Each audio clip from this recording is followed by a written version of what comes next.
Dear students, Assalamu alaikum. Good morning to all. This is Asid Nozbi for you. আবার তোমাদের সামনে আসলাম English class নিয়ে। মোটামুটি আমরা আমাদের হাফ ইয়ারলি যেটা সিলেবাস একদম শেষ করেই ফেলেছি। আজকে আমরা হাফ ইয়ারলির দুটি অংশ বাকি রয়েছে, সেটা নিয়ে তোমাদের সাথে ডিসকাস করব এবং আজকের পর থেকে আমাদের নেক্সট ক্লাসগুলো অবশ্যই আমাদের অ্যানুয়ালের সিলেবাসটা আমরা স্টার্ট করব, ওকে। এবং তোমরা আশা করি যে ক্লাসগুলো করেছো এবং হোমওয়ার্কগুলো বাসায় অনেক বেশি প্র্যাকটিস করেছো এবং এগুলা প্র্যাকটিস কিন্তু বন্ধ করবে না, যেহেতু আগে অনেক গ্রামাটিক্যাল পয়েন্ট ছিল এবং অনেকগুলো আমরা টেক্সট বুক থেকে পড়েছি। এগুলো কিন্তু মাঝে মাঝে তোমাদের কী করতে হবে, রিভাইজ করতে হবে, নাহলে ভুলে যেতে পারো, ওকে। কারণ আগের অংশগুলোর সাথে পরের অংশটাগুলোর কিছুটা হলেও কিন্তু মিল রয়েছে, দ্যাটস ওয়াই তোমাদেরকে সেটা কিন্তু অবশ্যই কালচারের মধ্যে রাখতে হবে। এবং আজকে ক্লাসের পর তোমরা যে নেক্সট যে ইংলিশ ক্লাস, তার আগে তোমরা ফাইনাল অর্থাৎ অ্যানুয়াল যে এক্সামের যে রুটিন, মার্ক ডিস্ট্রিবিউশন সব কিছু পেয়ে যাবে এবং সেই অনুযায়ী আমাদের পরবর্তী ক্লাসগুলো হবে। অর্থাৎ আমরা আবার নতুন করে ওয়ার্ড মিনিং শিখবো, নতুন করে মেক সেন্টেন্স শিখবো, নতুন করে গ্রামার আইটেমগুলো শিখবো, তারপর নতুন আবার সিন প্যাসেজ শিখবো অ্যাক্টিভ ইংলিশ বুক থেকে। আবার আমরা নতুন করে প্যারাগ্রাফ পড়বো, ওকে।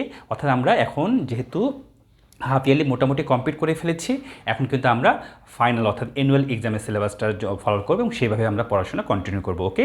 আশা করি বুঝতে পেরেছো। তোমরা নেক্সট ক্লাসের শুরুতেই তোমরা তোমাদের সিলেবাসটি পেয়ে যাবে এবং সিলেবাস অনুযায়ী ক্লাসগুলো হবে। এবং অবশ্যই আমরা সিলেবাসটা তৈরি করি আমাদের যেটা স্কুলের যেটা সিলেবাস রয়েছে, তুমি বাসায় ভালো করে লক্ষ্য করবে, সেখানে আইটেমগুলো নিয়েই আমরা পড়াশোনা করব।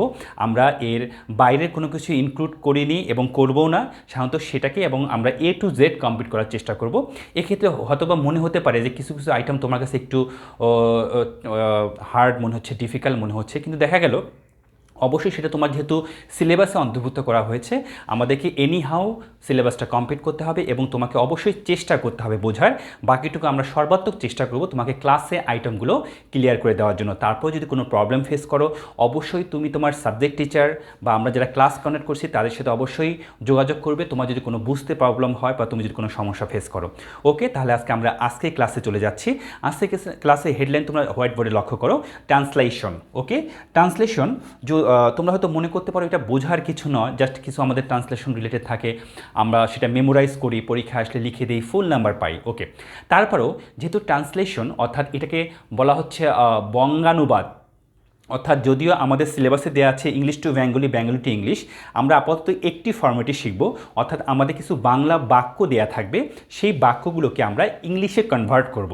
এখন কথা হচ্ছে কনভার্ট করার ক্ষেত্রে মোটামুটি আমরা বাংলা বাক্যগুলো দেখে জাস্ট একটু মেমোরাইজ করে এটা করে ফেলবো, কিন্তু না, এক্ষেত্রে যদি আমরা এখানেও যদি কিছু রুলস অ্যান্ড রেগুলেশন শিখতে পারি, তাহলে কিন্তু মোটামুটি আমরা খুব সহজে সেটা মনে রাখতে পারবো। তোমরা সিলেবাসে লক্ষ্য করে দেখবে তোমাদের ট্রান্সলেশন অংশে দুটি কথা লেখা আছে, যে ট্রান্সলেশনগুলো কোথায় থেকে, তোমাদের যেটা রেফারেন্স বুক দেওয়া আছে অ্যাডভান্স থেকে, present indefinite tense related and past indefinite tense related, অর্থাৎ টেন্সের সাথে সঙ্গতি রেখে যে আমরা বাক্যগুলো শিখব সেগুলো হলো তোমাদের ট্রান্সলেশনে অন্তর্ভুক্ত। তাহলে অবশ্যই যদি টেন্সের সাথে রিলেটেড হয়, আমরা অবশ্যই একটু টেন্স সম্বন্ধে অবগত হতে পারি, তাহলে কিন্তু আমাদের বুঝতে সুবিধা হবে। সেটাই আমি তোমাদের আজকে ক্লাসে আলোচনা করব এবং আজকে ক্লাসের মধ্য দিয়েই আমাদের হাফ ইয়ারলি প্রোগ্রাম শেষ হয়ে যাচ্ছে, ওকে। আচ্ছা, তাহলে টেন্স বলতে যেটাকে সময় বোঝায়, কাল বোঝায়, কাল মানে হচ্ছে সময়। আমরা যখন দেখো বিভিন্ন কথা বলি বা কাজকর্মগুলো আমাদের সাথে অতীত, বর্তমান, ভবিষ্যৎ, অর্থাৎ যেটা গতকাল পর্যন্ত হয়ে গেছে সেটা অতীত হয়ে গিয়েছে, আজকে আমরা যেটা করছি সেটা বর্তমান এবং আগামীকাল যেটা করব সেটাই কি ভবিষ্যৎ, তাই না? এক্ষেত্রে আমরা টেন্সকে তিনটা ভাগে ক্লাসিফাই করতে পারি, তোমরা জানো, present tense, past tense and future tense. তাহলে আজকে আমরা মোটামুটি আলোচনা করব present indefinite and past indefinite, অর্থাৎ বর্তমান, যেটাকে সাধারণ বর্তমান এবং সাধারণ অতীত আমরা বলতে পারি, ওকে। সেই ফর এক্সাম্পল আমি যখন বলি আই রিড, আমি পড়ি, আর আমি পড়েছিলাম, তখন কি আমরা রিডকে বলছি, যেহেতু বানানটা সেমই থাকে, উচ্চারণটা একটু চেঞ্জ হয়ে যায়, I red. I right, I রোট, আমি লিখি, আমি লিখেছিলাম। আই ইট, আমি খাই, আই অ্যাট, আমি খেয়েছিলাম। এই ধরনের জিনিসগুলোর উপর বেস করে আমরা শিখবো এবং খুব সহজভাবেই আমরা শিখব। সেক্ষেত্রে আমাদের যেহেতু টেন্সের সাথে রিলেটেড মানে কি কিছু স্ট্রাকচার আমাদের জানতে হয়, কারণ টেন্সের উপর রিলেট করে, টেন্স সাধারণত সেন্টেন্সের ভার্ব অংশটাকে ইমফাসাইজ করে, টেন্সের উপর বেস করে ভার্বটা বসে এবং তারপরে সেন্টেন্সটাকে আমরা ফর্ম করতে পারি, কি করতে পারি, গঠন করতে পারি। তাহলে আমরা সংক্ষেপে দুটি বিষয় নিয়ে আজকে আলোচনা করব, বেশি বিশদ না। দেখা গেল যদি আমরা প্রথম কথাটা বলি যে প্রেজেন্ট ইনডিফিনিট টেন্স যেটা তোমাদের বইয়ে প্রেজেন্ট সিম্পল টেন্স বলেও অবগত করা আছে।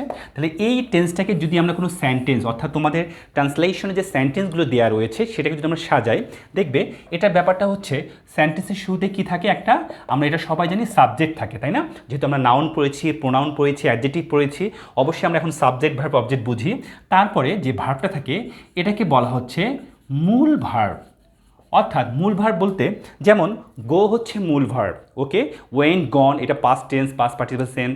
তারপরে মনে করো গোয়ের সাথে ইএস কখনো যুক্ত হয়, গোস, এই সকল না, শুধু মূল ভার্বটা আমরা চিন্তা করি। হ্যাঁ, চেঞ্জ হতে পারে, সেটা থার্ড পারসন সিঙ্গুলার নাম্বার হলে সেটা পরবর্তীতে আমরা আসছি। সাবজেক্ট, মূল ভার্ব, এরপরে আমরা একটা কী দিতে পারি, জাস্ট একটা অবজেক্ট বা নাউন প্রোনাউন যাই বসুক না কেন। এভাবে আমরা সাধারণত একটা প্রেজেন্ট ইনফিনিট টেন্সকে গঠন করতে পারি।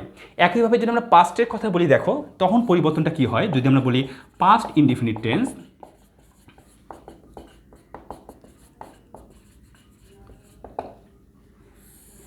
সেক্ষেত্রে স্ট্রাকচারটা কেমন হয়ে যাচ্ছে দেখো। পরিবর্তনটা আমরা কোথায় পাচ্ছি, আমরা সেম সাবজেক্টটাকে এখানে লিখে ফেলবো, প্লাস এইখানে একটু পরিবর্তন হবে, ভার্বের আমরা লিখব কি পাস্ট ফর্ম, প্লাস আমি সংক্ষেপে লিখছি অবজেক্ট। তাহলে দেখো যখন আমি প্রেজেন্ট ইনডিফিনিট থেকে পাস্ট ইনডিফিনিট কল্পনা করছি, শুধু পরিবর্তনটা কোথায় পাচ্ছি, ভার্ব, অর্থাৎ প্রেজেন্ট টেন্সে ভার্বের প্রেজেন্ট ফর্ম ব্যবহার করি, আমরা ডু ব্যবহার করি, আর পাস্ট টেন্সে তার পাস্ট ফর্ম ব্যবহার করি, ডিড ব্যবহার করব। তাহলে এখানে ইট, এখানে অ্যাট, এখানে রাইট, এখানে কি হবে রোড। বাকি জিনিসগুলো কিন্তু ঠিক থাকছে। এই জিনিসটা কিন্তু বুঝলে তোমাদের ট্রান্সলেশনগুলো পড়তে বা বুঝতে অনেক বেশি সুবিধা হবে। এই জন্যই আমি জাস্ট এই ব্যাপারটি তোমাদের সাথে আলোচনা করলাম। এখন তোমাদের বইয়ে কয়েকটি প্যাটার্ন দিয়ে ভাগ করা রয়েছে, যেমন প্রেজেন্ট ইনডিফিনিটে 5 থেকে 6টি প্যাটার্ন রয়েছে, পাস্ট ইনডিফিনিটে 4 থেকে 5টি। আর প্যাটার্নগুলো যদি আমি একটু আলোচনা করে দিই তাহলে মনে হয় তোমাদের তখন জিনিসগুলো বুঝতে অনেক বেশি সুবিধা হবে। এবং সবগুলো প্যাটার্নই আমরা বুঝবো, কিন্তু কথা হলো প্রিপারেশন নেওয়ার জন্য আমি কিছু ইন্ডিকেট করে দিব, সেটাই ভালো করে মনে রাখবে, সেটা তোমাদের শেখার জন্য। ওকে, তাহলে দেখো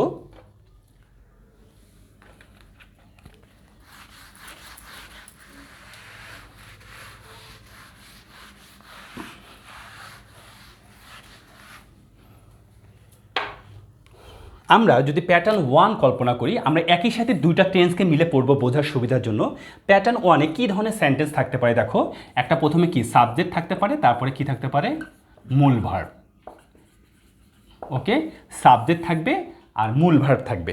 এখন যদি আমরা এরকম একটা সেন্টেন্সকে সাপোজ প্রেজেন্ট ইনডিফিনিট টেন্সে চিন্তা করি, দেখো সাবজেক্ট প্লাস মূল ভার্ব, আমি বলতে পারি দেখো আই রিড, আই রিড, দেখো এটা হলো আই হলো সাবজেক্ট, রিড হচ্ছে মূল ভার্ব, ওকে। তাহলে এটা কোন টেন্সে লিখেছি, এটা প্রেজেন্ট ইনডিফিনিট, ওকে।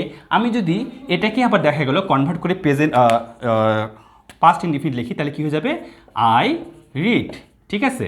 এটাকে আমরা বলতে পারি ভার্বের প্রেজেন্ট ফর্ম V1, এটা ভার্বের পাস্ট ফর্ম V2। এখানে আমরা জানি রিডের পাস্ট ফর্ম একই থেকে উচ্চারণটা একটু চেঞ্জ হয়ে যায়, read, red, red, okay, I read and I red. So আমরা বলতে পারি দেখো আই ইট, তাহলে পাস্ট টেন্সে কী হয়ে যাচ্ছে আই অ্যাট, ওকে। এভাবে আমরা দেখা গেল present indefinite and past indefinite একই সাথে আমরা শিখে ফেললাম। এবং এভাবে আমরা ট্রান্সলেশন করতে পারি, যেটা একটা মূল, প্রথমে সাবজেক্ট থাকবে, সাবজেক্টের পরে কী থাকবে মূল ভার্ব থাকবে। আশা করি এটা তোমরা বুঝতে পেরেছো। আচ্ছা, তাহলে আমরা প্যাটার্ন 2-এ চলে যাই। দেখো প্যাটার্ন 2টা কীরকম হতে পারে।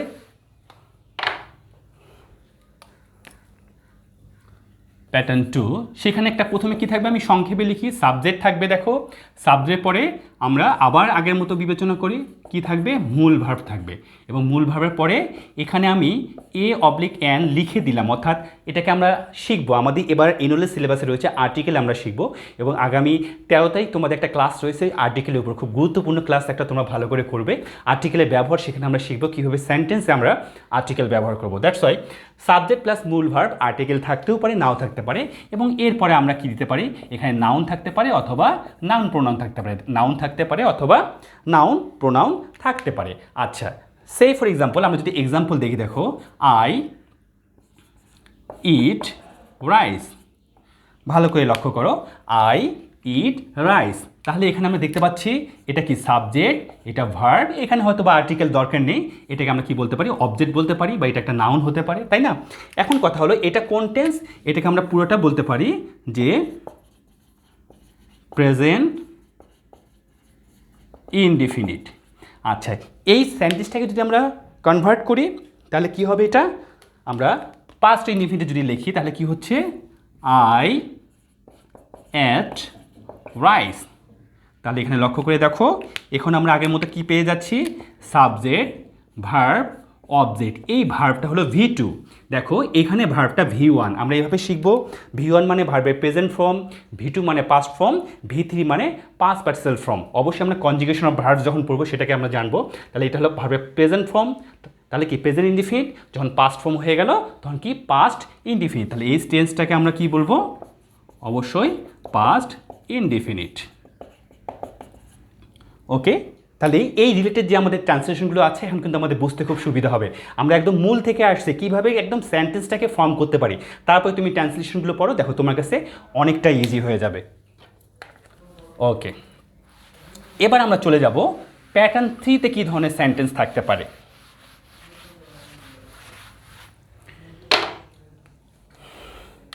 প্যাটার্ন 3 দেখো, আবার আমরা লিখতে পারি, এখানে সাবজেক্ট থাকবে, মূল ভার্ব থাকবে, তারপরে প্রিপোজিশন প্লাস আবার সংক্ষেপে লিখি নাউন অথবা প্রোনাউন। আচ্ছা, এখন যে আমরা নতুন একটা জিনিস পেয়ে গেলাম সেটা হচ্ছে কি, প্রিপোজিশন। প্রি মানে পূর্বে, পজিশন মানে অবস্থান। আমরা প্রিপোজিশন শিখব, এটাও আমাদের অ্যানুয়াল সিলেবাসে রয়েছে। প্রিপোজিশন অন, টু, ইন, এই যে ওয়ার্ডগুলো এগুলাকে সাধারণত ইংলিশে কী বলা হয়, প্রিপোজিশন বলা হয়। এবং প্রিপোজিশনের মাধ্যমে আমরা সেন্টেন্সকে অনেক আরও ভালো সুন্দর করে ফর্ম করতে পারি। প্রিপোজিশনের ব্যবহার আমরা অবশ্যই অ্যানুয়ালে শিখব। তাই দেখো প্রিপোজিশন থাকতে পারে। দেখো এই ধরনের যদি আমরা একটা সেন্টেন্স কল্পনা করি সেটা কি হতে পারে, আমরা একটা প্রেজেন্ট টেন্সে প্রথমে লিখব। দেখো উই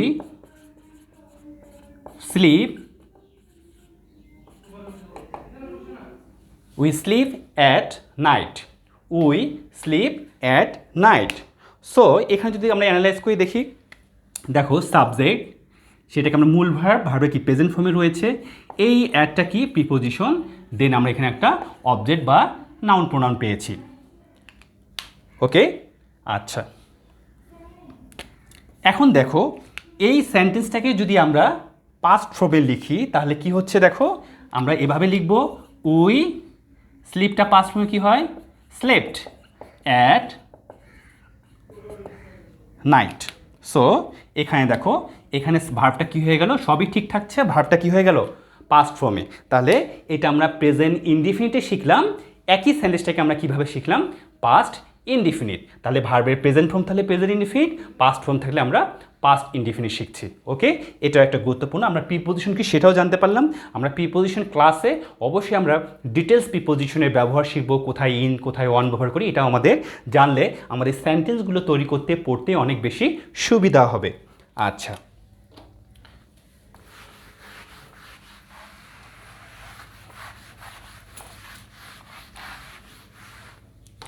আচ্ছা, আরেকটা আইটেম আমরা শিখবো নাম্বার 4, যেটাতে থাকতে পারে দেখো সাবজেক্ট প্লাস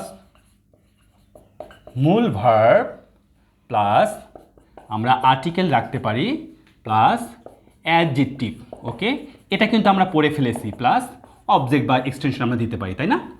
আচ্ছা, এখন কথা হলো অ্যাডজেক্টিভটা আমরা ব্র্যাকেটে দেখি, থাকতেও পারে না থাকতে পারে এই প্যাটার্নে। এখন অ্যাডজেক্টিভ মানে কি, আমরা যে সকল ওয়ার্ড নাউন বা প্রোনাউনের দোষ, গুণ, অবস্থার সংখ্যা, পরিমাণ বুঝায়, আমরা অ্যাডজেক্টিভ পড়েছিলাম, তাই না? অ্যাডজেক্টিভ পড়েছিলাম, অ্যাডজেক্টিভের ক্লাসিফিকেশন পড়েছি আমরা, এই টার্মে আমরা পড়েছি। দেখো এই ধরনের সেন্টেন্সকে যদি আমরা প্রেজেন্ট টেন্সে সাজাই, যে সাবজেক্ট প্লাস মূল verb plus a an adjective object, sorry আমরা আর্টিকেল দিতেও পারি নাও দিতে পারি। দেখো আমরা বই থেকে যদি একটা সেন্টেন্স প্র্যাকটিস করি, এরকম একটা সেন্টেন্স আমরা লক্ষ্য করি, দেখো হি লাইকস, আমরা গরমকালে যেটা বেশি খাই, cold drink, he like cold drink. Okay, এখন দেখো হি এর পরে আমি লাইকস লিখেছি এখানে, তাহলে এটা কি সাবজেক্ট, ভার্বের V1, এইটা কি অ্যাডজেক্টিভ, প্লাস আমরা তারপরে অবজেক্ট লিখেছি। এবং দেখো ভালো করে লক্ষ্য করো, এই যে আমরা ভার্বটার সাথে লাইক শুধু লিখিনি, এর সাথে একটা এস যুক্ত করেছি। এবং এটা কেন, আমরা জানি যে যদি সেন্টেন্সের যে সাবজেক্টটা, এই সাবজেক্ট যদি দেখা গেল থার্ড পারসন সিঙ্গুলার নাম্বার হয়, আমরা নাম্বার পড়েছি সিঙ্গুলার প্লুরাল নাম্বার। যদি থার্ড পারসন সিঙ্গুলার নাম্বার হয় তখন আমরা ভার্বের সাথে এস অথবা ইএস যুক্ত করি। তখন আমরা কি করি, ভার্বের সাথে এস অথবা ইএস যুক্ত করতে হয়। এই নিয়মটা কিন্তু খুব ভালো করে লক্ষ্য করতে হবে। কিন্তু সেম সেন্টেন্সটাকে যদি আমি পাস্ট টেন্সে লিখি তখন কি হচ্ছে, হি লাইকড কোল্ড ড্রিঙ্ক।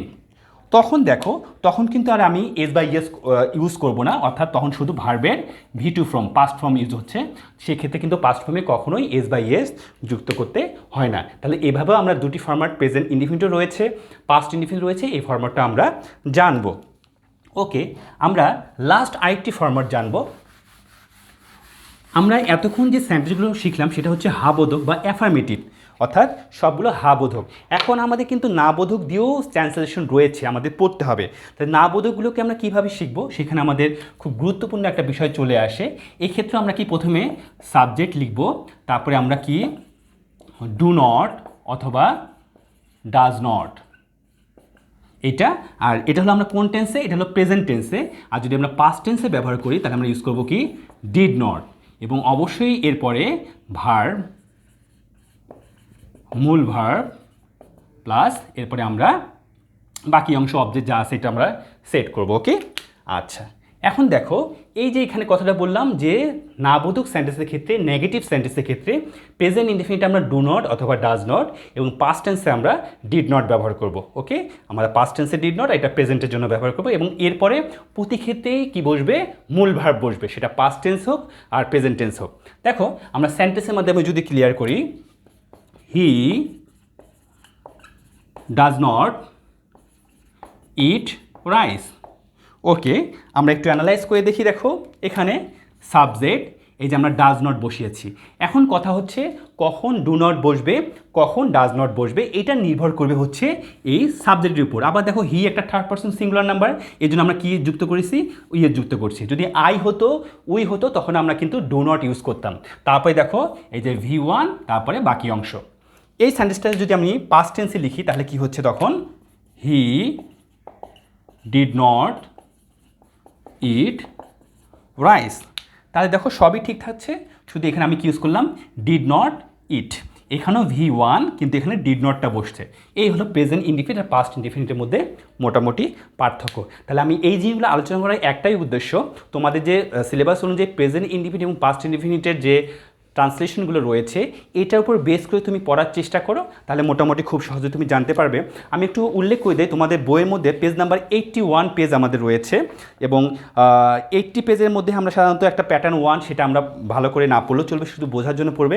মেনলি আমরা প্রেজেন্ট ইনডিফিনিটের জন্য 81 পেজের প্যাটার্ন 2, 3, 4, 5, আমি 4টি প্যাটার্নে পড়লাম। 81 পেজের প্যাটার্ন 2, 3, 4, 5 এই 4টি পড়বে, এবং 85 পেজের মধ্যে প্যাটার্ন 2 and 3। ওকে, শুধু দুটি প্যাটার্ন পড়বে 85 পেজের 2 and 3, ওটা 2, 3, 4, 5, এবং পাস্ট ইনডিফিনিটের শুধু দুটি প্যাটার্ন 85 পেজের 2 and 3। এটুকুই তোমার ট্রান্সলেশন প্রিপারেশন নেবে। আর যেহেতু এখানে আমরা দেখলাম ভার্বগুলোর পরিবর্তন করতে হচ্ছে, অর্থাৎ প্রেজেন্ট টেন্সে কখনো পাস্ট টেন্স, আবার কখনো আমরা পাস্ট পার্টিসিপেল রাখবে, সেটা আমরা সামনে পড়বো। সেই ক্ষেত্রে তোমাদের যেটা পড়তে হবে কনজুগেশন অফ ভার্বস, এবং আমাদের সিলেবাসে রয়েছে কোনটা, কনজুগেশন অফ ভার্বের স্ট্রং ভার্ব, যেটাকে আমরা ইরেগুলার ভার্ব বলি, অর্থাৎ এটাকে আমরা ইডি যুক্ত না করে তিনটাভাবে করতে পারি। কখনো তিনটা ফরম্যাট একই থাকে, কাট কাট কাট, কখনো মাঝখানে কোনো অংশ চেঞ্জ হয়, কখনো একটি অংশ চেঞ্জ হয়। এই যে পরিবর্তনগুলো, এই ভার্বগুলো কিন্তু একটু ডিফিকাল্ট।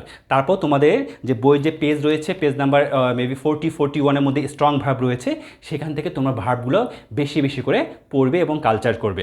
ওকে, এভাবে তোমরা ভার্বগুলো পড়লে তোমাদের ট্রান্সলেশন করা এবং অনেক বেশি সেন্টেন্স তোমরা মেক করতে পারবে। অবশ্যই তোমরা ভার্বগুলো পড়ে নিবে এবং এই ট্রান্সলেশন প্র্যাকটিস করবে। আমরা নেক্সট ক্লাস থেকে কিন্তু অ্যানুয়ালের কোর্স শুরু করব, এটা শেষ হয়ে গেল, এবং তোমরা ক্লাসের আগেই সিলেবাসটা পেয়ে যাবে। তাহলে তোমরা ভালো থাকো, এগুলো বেশি বেশি প্র্যাকটিস করো, এবং বাসায় থাকো, সুস্থ থাকো। আসসালামু আলাইকুম।